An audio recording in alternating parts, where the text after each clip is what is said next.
The Atlanta Falcons officially released their depth chart, and I was looking over it, and they got a position called Joker. And Cordell Patterson is starting at the Joker position. And I'm like, bro, what the hell is the Joker position? And apparently it's like this Swiss Army knife position where Cordell Patterson is going to be lining up pretty much anywhere. We could see him at receiver. We could see him in the slot. We could see him at running back. Hell, he might play a little bit of fullback. There's no telling what Cordell Patterson is going to be doing with this Joker position. And the Atlanta Falcons offense, they're doing something that the rest of the league is not doing. They got a bunch of players that can do a lot of different things. You can kind of use them as chess pieces. You can put Bijan Robinson at wide receiver and running back. You got Kyle Pitts who can play tight end and receiver. I mean, you got Cordell Patterson who you can damn near line up anywhere, and plus what he's going to do on special teams. The Falcons offense with their positionless football, which is pretty much the kind of style players they have that can play kind of anywhere. You can call them positionless players, and that creates a lot of mismatches when you're looking at Atlanta's offense versus opposing defenses, because not too many defenses have the kind of personnel to defend against these kind of players. I mean, how are you going to defend against Kyle Pitts? Marcus Mariota was the only thing that held him back. There were a small group of people this offseason that I got into it on X that were trying to say he was a bust, the fantasy football community.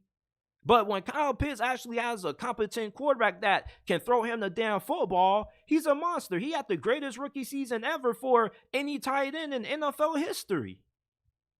Desmond Ridder should be able to get Kyle Pitts the damn ball. It's not too hard. You just got to throw the shit up to him. And you look at Drake London, he's a stud, especially after the catch. And you got Tyler Algier, who's going to be RB2 behind Bijan Robinson, but we probably can see both of those fools on the field at the same time. Bijan Robinson at slot, and you got Cordell Patterson lining up at another position. Maybe he's lining up at fullback, and then you got Tyler Algier. Like, it's no telling what the Falcons offense is about to unleash on the NFL. I'm really interested in the Atlanta Falcons this year. I spent a lot of time this offseason talking about the Falcons, and I don't really know if this is a playoff team, but I'm not doubting Atlanta. You know, I do have them winning around 7-8 games, and I'm really excited to watch the Falcons this year because this offense is really intriguing. I mean, no team in the NFL has the kind of hybrid players that Atlanta has on offense. And Arthur Smith, he has top 5 odds at winning Coach of the Year this year. And Arthur Smith, he's gone 7-10 his first 2 years in Atlanta. And this year 3, you're wondering if they're all going to be able to make it come together, because year 3 is where we are able to decide if a coach is good or not. Year 3 is normally make or break for coaches in the situation that Arthur Smith is in, where his first 2 years he hasn't had a lot of success. So we'll see, but this offense is really fascinating. I mean, the amount of hybrid players that they have that can play a variety of different positions, it's going to make it hard for defenses to game plan for and to prepare for, especially when you got one guy lining up at one position and he could end up doing something completely different. There's a lot of trickery that Atlanta could use.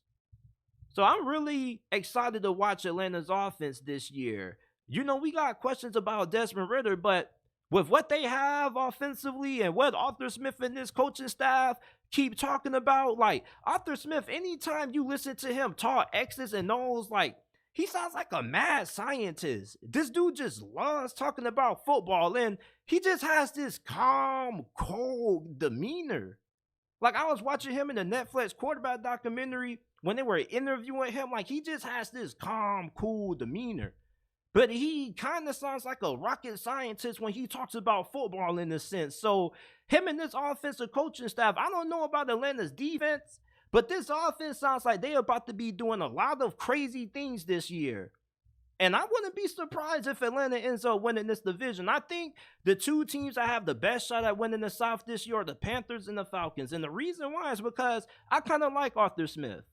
All right. And if they don't make it to the playoffs this year, I will hope they give him a fourth year because they're doing a lot of innovative things offensively. And I'm really interested in seeing how defenses are going to defend against this. I mean, Bijan Robinson can play receiver, dog. Y'all don't know that? Y'all see him rounding up cornerbacks and linebackers in training camp? You see Bijan Robinson in the open field between him and the safety? He's winning that thing 90% of the time. These defensive backs do not like to tackle. So Bijan Robinson in the open field, good luck. Bijan Robinson may have the best rookie season that we've seen out of a running back since Ezekiel Elliott came into the league and was an all-pro. Bijan Robinson is a new breed of running back. He can play receiver at a high level and running back. And you got Kyle Pitts, who was underutilized last season. Kyle Pitts with Drake London, that's nasty. And Cordell Patterson, whatever they're going to have him doing in this joker position, look out for Atlanta's offense, man. They're doing some different things down there in the Big A.